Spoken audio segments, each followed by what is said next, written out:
send an email.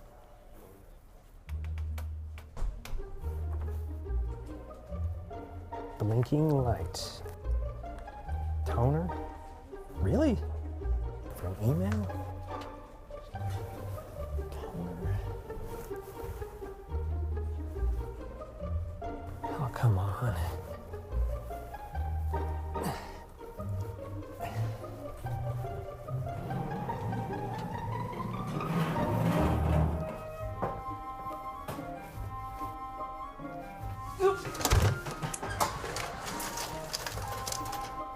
Oh, no. Email sent. Oh, no.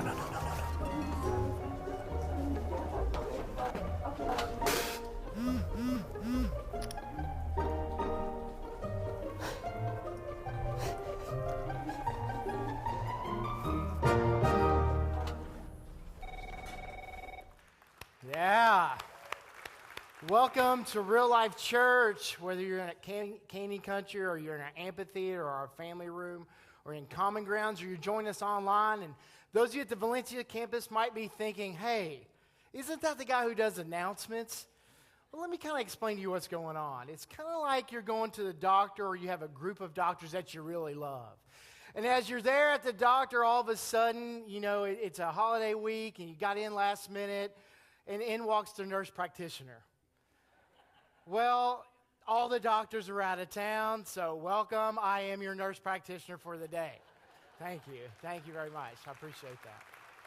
Now, I have to say this. We love nurse practitioners, so please don't email me.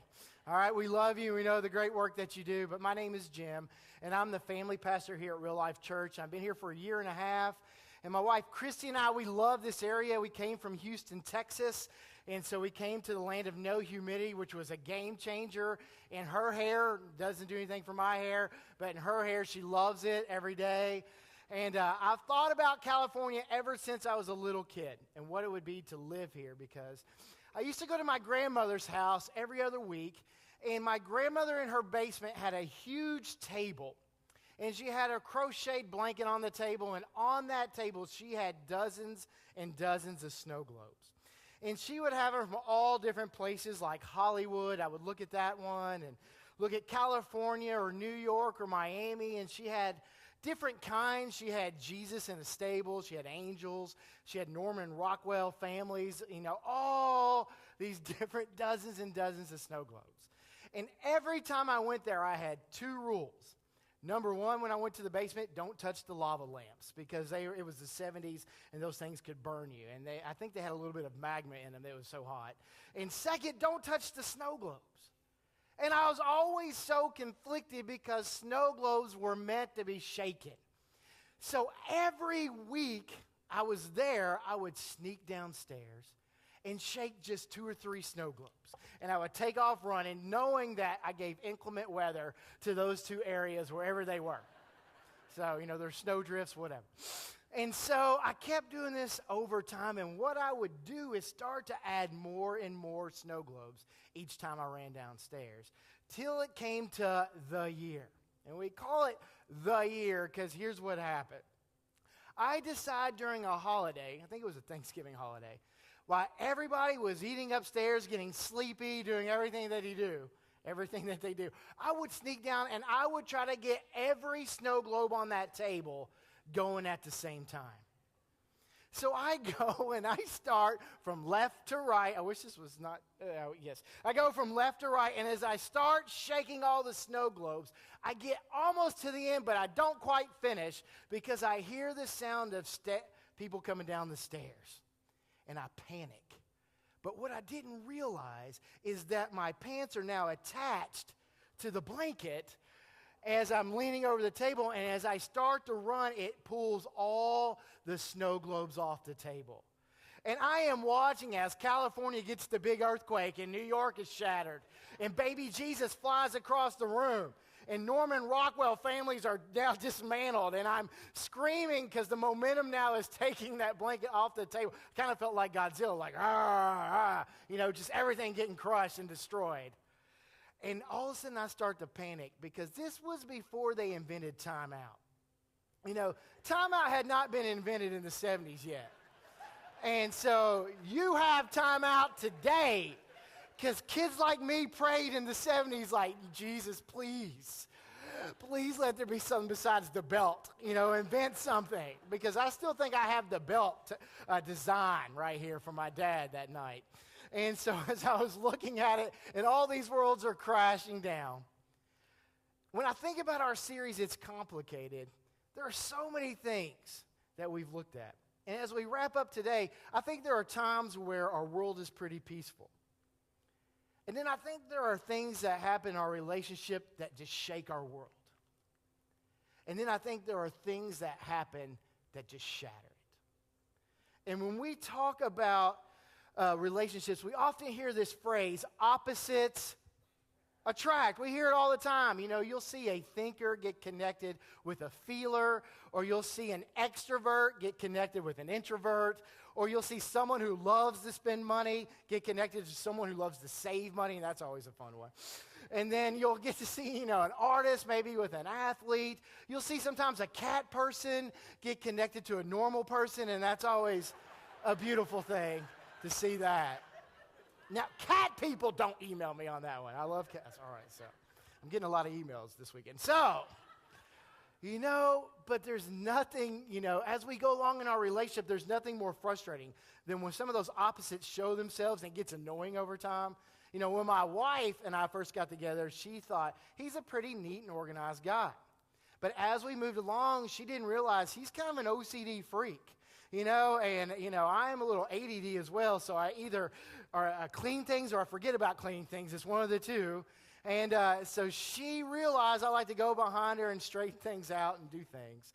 In fact, when I get super stressed, I love to clean cars or houses. I like to do laundry. I like to iron. And I'm convinced the night before my day off, every year, for years, that she was stressing me out on purpose. So I would clean the house, so I would do all the laundry, so when she came home on Friday night, everything was done and she could have a great weekend. But I can't prove that. I can't prove it, but I'm pretty sure that she does that. But there's nothing more that makes us feel like our world could get shattered than when there's a spiritual mismatch. And I define spiritual mismatch this way.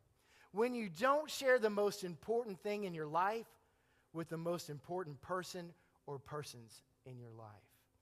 And when you love God and you have someone that you love so much in your life who doesn't, that's a spiritual mismatch.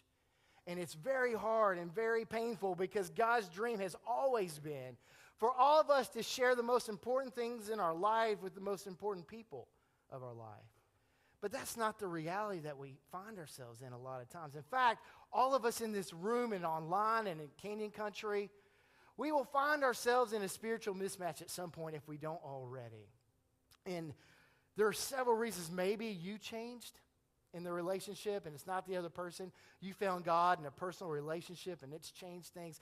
Maybe you didn't understand God's wisdom before you got together in a relationship or with a friendship or someone close to you. Or maybe some of you with your kids. Or maybe it's your parents or your in-laws and they chose a different path than you spiritually.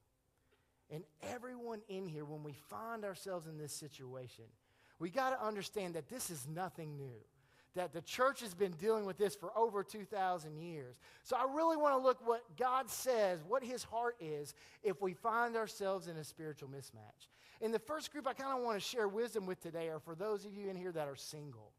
Or if you know somebody who loves Jesus and they're single. Because God gives some great words, and he gives them as they were dealing with this situation in the early church. And a guy named Paul, who saw Jesus and was changed because of Jesus' life, says this: do not be yoked together with unbelievers. For what do righteousness and wickedness have in common?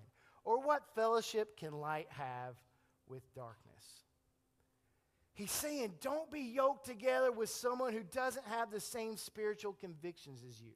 Don't have the same life destiny or the life goal. You're going to have a common goal and a common direction and a common destiny. Don't yoke yourself with someone in that situation. In fact, the words that he used comes from a command from God in Deuteronomy. And he says, do not plow with an ox and a donkey yoked together. Now, I've always loved this command because I've done a lot of crazy things in my life. But when I look at this command, I'm pretty clean on that. How many could raise your hand that you've never plowed with an ox and a donkey right now? Everybody raise your hand if you've never done that. And you can even pass the Jesus test. How many have never thought about doing that in your life? Yes, I've not even thought about doing that. So if we get to heaven and this command's pretty close to God's heart, we're all doing pretty good because we haven't done this. But why he talks about it is if you put a donkey and an ox together, they're just going to want to go in the opposite direction of each other. And if you yoke them together, which was a device they would put on animals to plow to go the same way, then all you're going to do is stall out, cause frustration, cause great damage. And that happens in our relationships, in our friendships, in our marriage. When someone is passionately in love with Jesus Christ and the other person isn't, it's like an ox and a donkey who are brought together, but each one thinks the other is the donkey. If you kind of know what I'm saying. Yeah, some of you will get that, some of you won't. But yes, each thinks the other's the donkey. But I want to say this, if Jesus is the most important thing in your life, and it's not the most important thing in your potential spouse, then one of two things will happen. Either first, you will miss out on a lot of shared intimacy, because the thing you value the most, the thing that you want to pour your life into, your treasure, your resources, what brings you joy, will not be shared by that other person. And that's the best case scenario. The other thing that can happen is that they can pull you away from your relationship with God. And I know this is so frustrating because I hear so many people say, well, this just narrows the playing field by a lot. Well, I'm going to tell you, don't give up on this one, because over 20 years of being a pastor, I've heard so many people come up to me and have conversations where they say, we just love today, and this church just brings me so much joy and energy, and I walk away changed, and I love serving here, and I love life change here. But I'm so sad when I go home because I know the person that I love most won't share that with me. So to those of us who may find ourselves single, don't give up on this one. Don't be spiritually mismatched with someone that has different spiritual convictions than you. Now, the next bit of wisdom that I want to share are those that find yourself in a marriage where your spouse is a spiritual mismatch. And maybe for whatever reason, God wasn't on your radar when you got married. Maybe you were young and you had college to finish and you had houses to buy and careers to start. And you're just cruising down life's road and everybody's looking at you going, they look like they're having a great time. But you just couldn't see the difficulties that lay ahead. You couldn't see around the curve the financial struggle that you would have. You couldn't see the miscarriage that was coming your way. And when you had kids, you couldn't see that you struggled with what wisdom to use to raise these kids, because you're both bringing in your life experiences and you're frustrated on what to do. And then one of you never realized that you needed God, and somebody may have talked to you, invited you to hear about Jesus. And when you heard about him, it brought such joy into your life, and you knew what God wanted for your life and the peace he wanted to have and what Jesus had done. And you become a follower of Jesus Christ, and it humbled you. But what happened in your life had the opposite effect to the person in your relationship. In fact, you kind of feel hurt or angry at times because they belittle your faith. They may say things like, why are you going there today? Or why do you need a crutch? That's only for weak people. And your heart just kind of seems to grow a little bit more cold because you know when you come home what faces you in that relationship. And it breaks your heart because the most important thing in your life is not shared by the most important person in your life. So no matter how you find your way in this situation, I just want you to know that God's not going to abandon you, and God's definitely not going to stop working on them.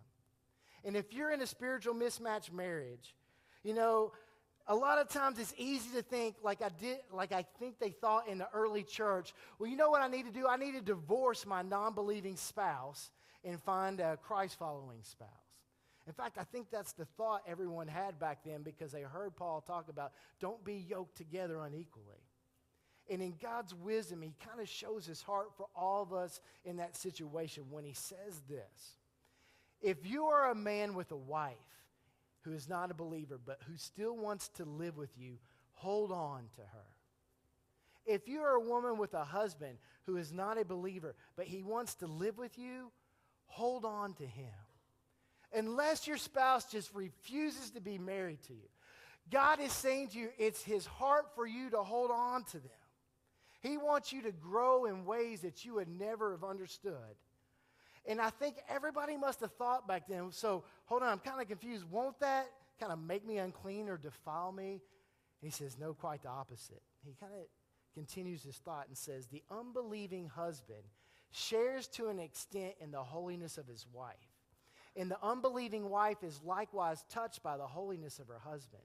Otherwise, your children would be left out. As it is, they are also included in the spiritual purposes of God. So what's he saying? He's saying not only are you not contaminated or defiled, but the people around you, your spouse and other family members, will actually be blessed by your presence. Do you know how many Christ followers it takes to have a Christian home? It only takes one. And when God changes your heart, and when God changes your life, those blessings and what he's doing spill over to them. I've heard so many stories of people who are in a family and someone became a Christ follower, and over time it's just started changing the whole family.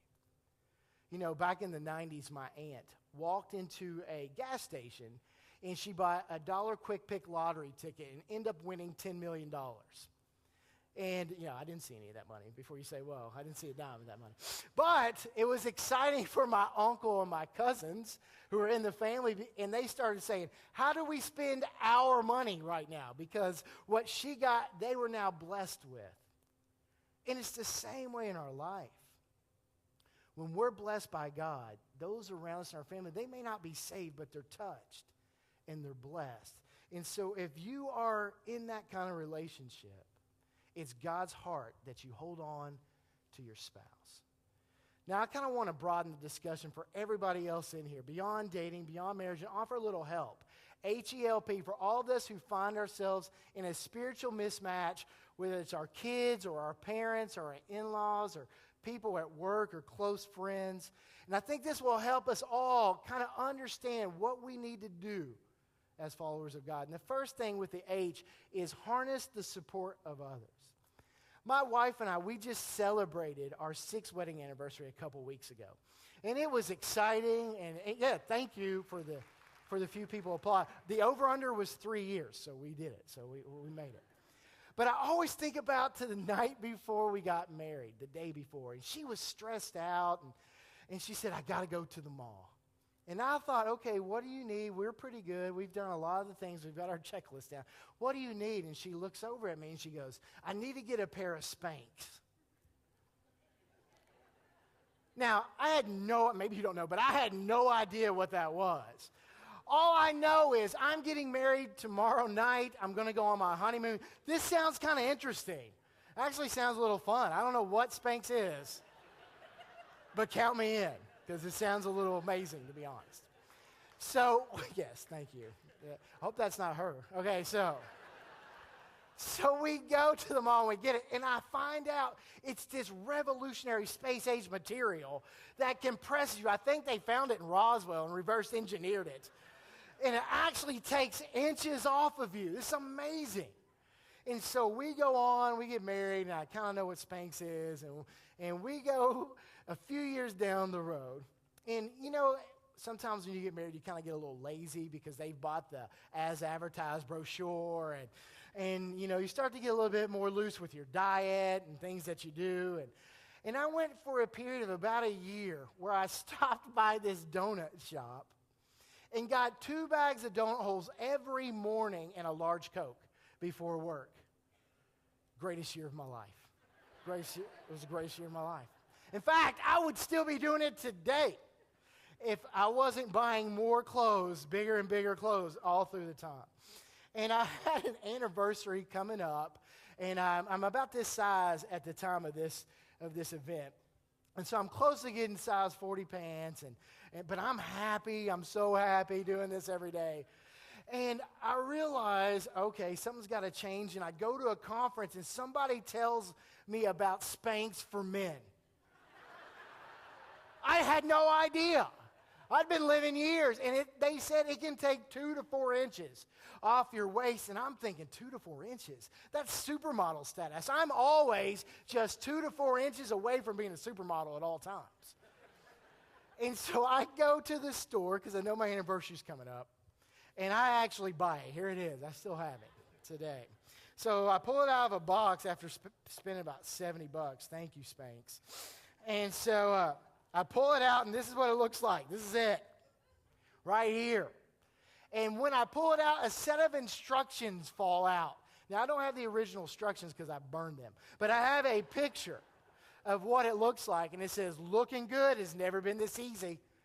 How to put shirt on.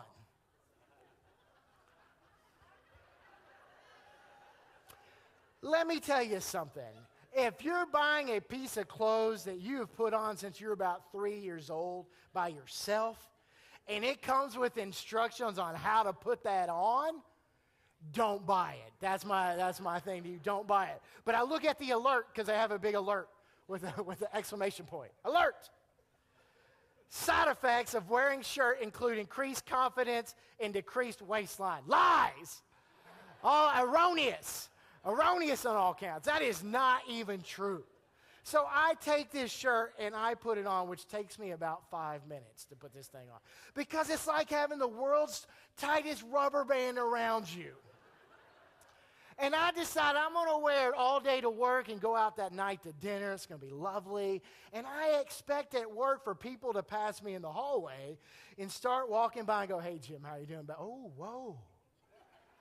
You look amazing today. What is that? Something, you got a special glow or something's going on. We can't quite put it. But that did not happen. But here's what happened. I'm walking by and they're like, hey, Jim, oh, whoa. You look like you're sweating a little bit more normal than you are today. Is your left arm okay? Or do you feel, because it's a pretty air-conditioned room, and you look like you're sweating pretty heavily. And I go through the day pretty bummed out that I'm not looking like a supermodel. I go to dinner that night, and my wife doesn't even notice it. She's not even noticing it. So we go home after dinner, and I'm a little embarrassed that I have this on, so I decide to go into the next room to take it off. Now, this is where it gets interesting. As I go in the other room, I'm reading the instructions on how to take shirt off. I get it to about here. And I spend the next 25 minutes because I have the world's tightest rubber band and I cannot pull it over my head in any way. I am sweating during this time. I'm in the fetal position a lot of the time during this. And I am saying words I could never repeat again in my lifetime. Don't judge me. You aren't my circumstance. You know, and I am just covered in sweat and red marks all over me at this point because I'm snapping it, trying to get it over. And all this is going on, and I finally get it off, and I walk into the other room, and my wife's watching, like, Dateline Mysteries. I don't even know what she's watching because at this age, at your anniversary, that's kind of what you do. And I'm sitting there, and I'm thinking, you know, I could have just easily walked over to my wife and said, hey, I'm having a little trouble taking off my clothes right now. And so, not that way, just the hard t-shirt way. And I need your help. And I think we do that when we come to this place. Meaning, we walk in with a lot of struggles. And we need to be able to ask somebody else, I need help, but we don't. We just kind of struggle with our issues, and we continue to go on. And I'm telling you right now, if you're in a spiritual mismatch, you need someone else in your life that will help you in that. Guys, you need another guy in your life, and gals, you need another gal in your life to help you because you will find yourselves in situations where it's so easy to become judgmental. You will sit there and think it's me and God versus them, and you'll kind of have that attitude with it.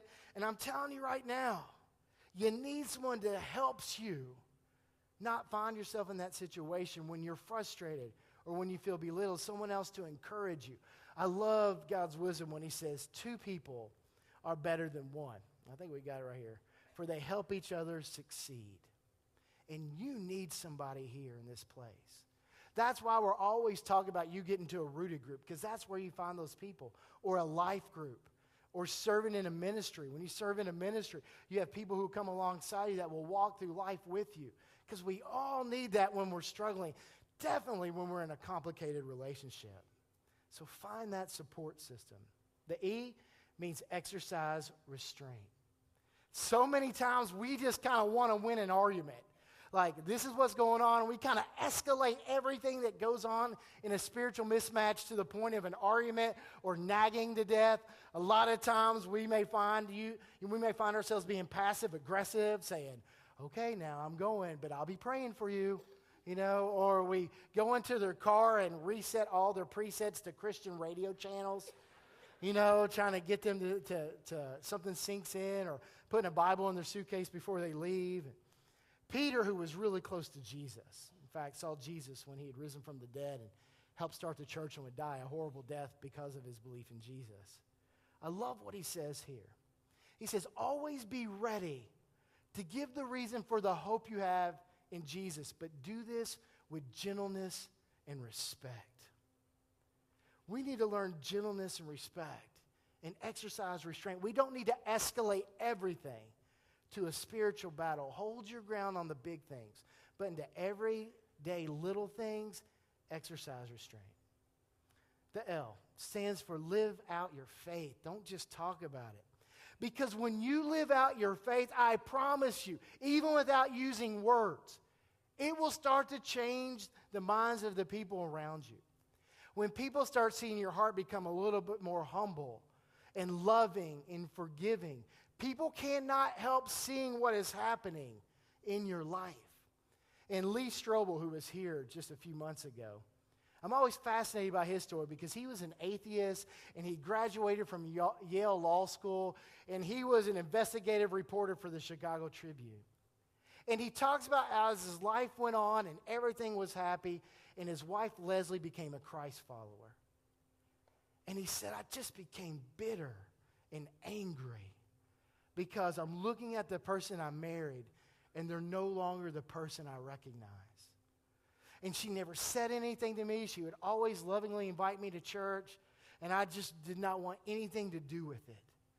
And because of that, she would get up before church or before the day started and have her quiet time. And she'd never let me see her read her Bible because she knows I would get so frustrated. But over time, I saw her change.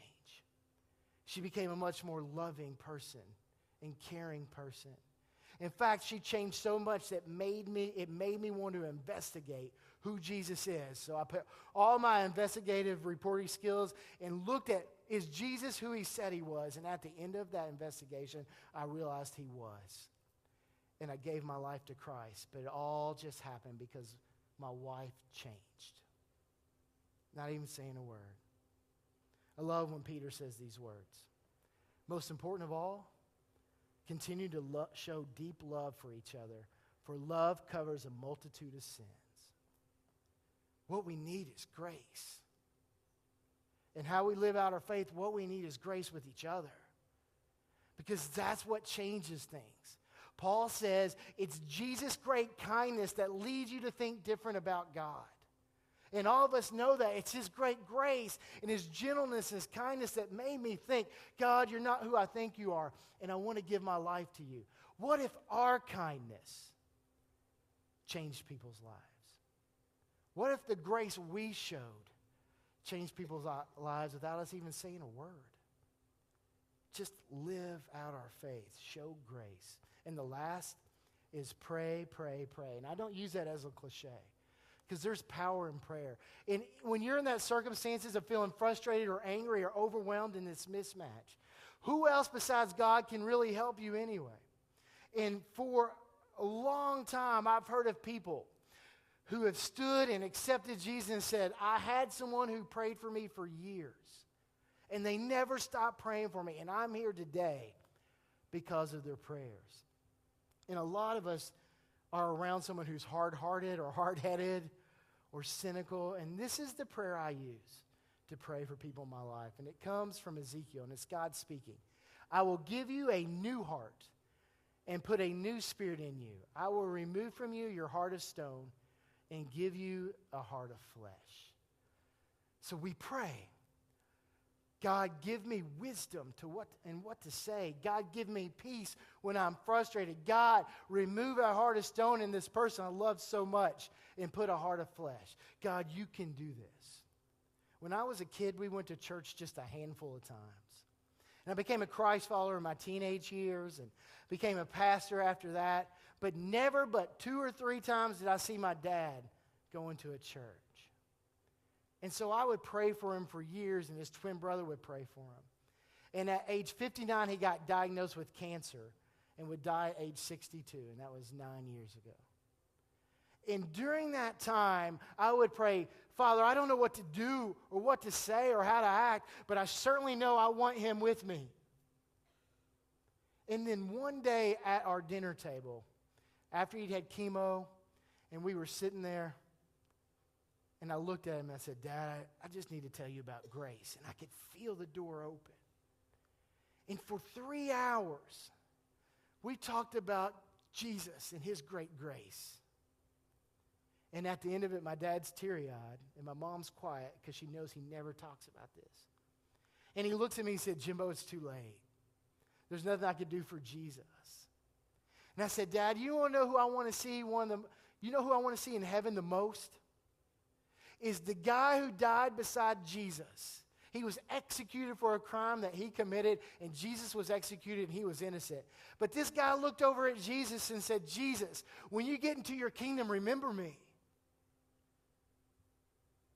And Jesus looked at him and said, today you will be with me in paradise. I said, Dad, that's the person I want to see. Because he knows that there was nothing on this side of heaven that he could ever do for Jesus. But he's there. I said, Dad, it's not about what you can do. It's about what Jesus did. I said, Dad, remember when I got divorced years ago? 15 years ago. And you sat me on the porch, and I'm crying because I'm embarrassed and full of shame and don't know what to do. And you looked at me. And you said, I just want you to know that I'm always going to love you because you're my boy.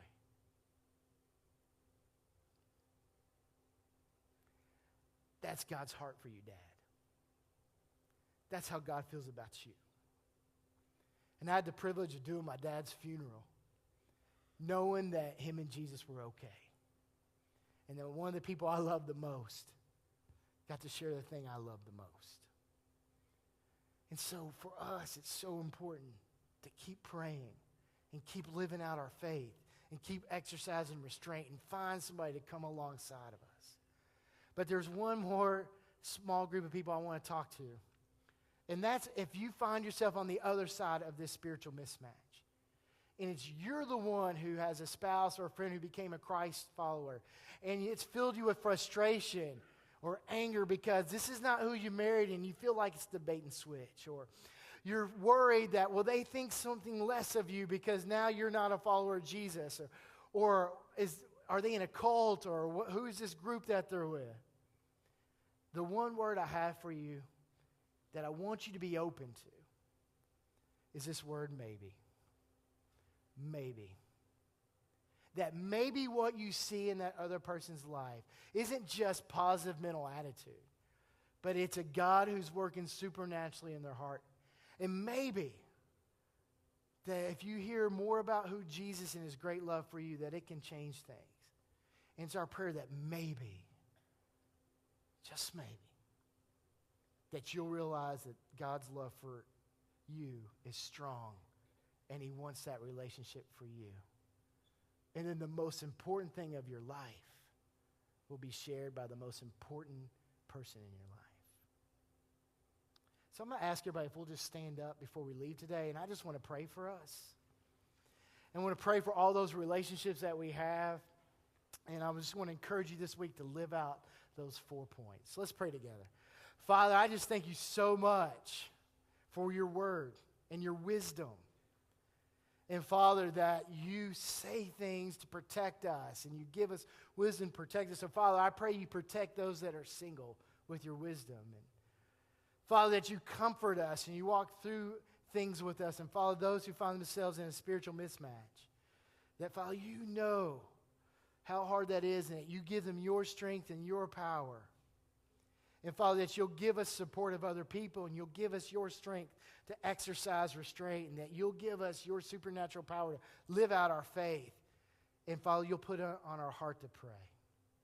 Father, we love you, and we thank you. We thank you that you take complicated things and make them less complicated. It's in Jesus' name I pray. Amen. You guys have a great week. I've enjoyed being your nurse practitioner today. And you guys take care.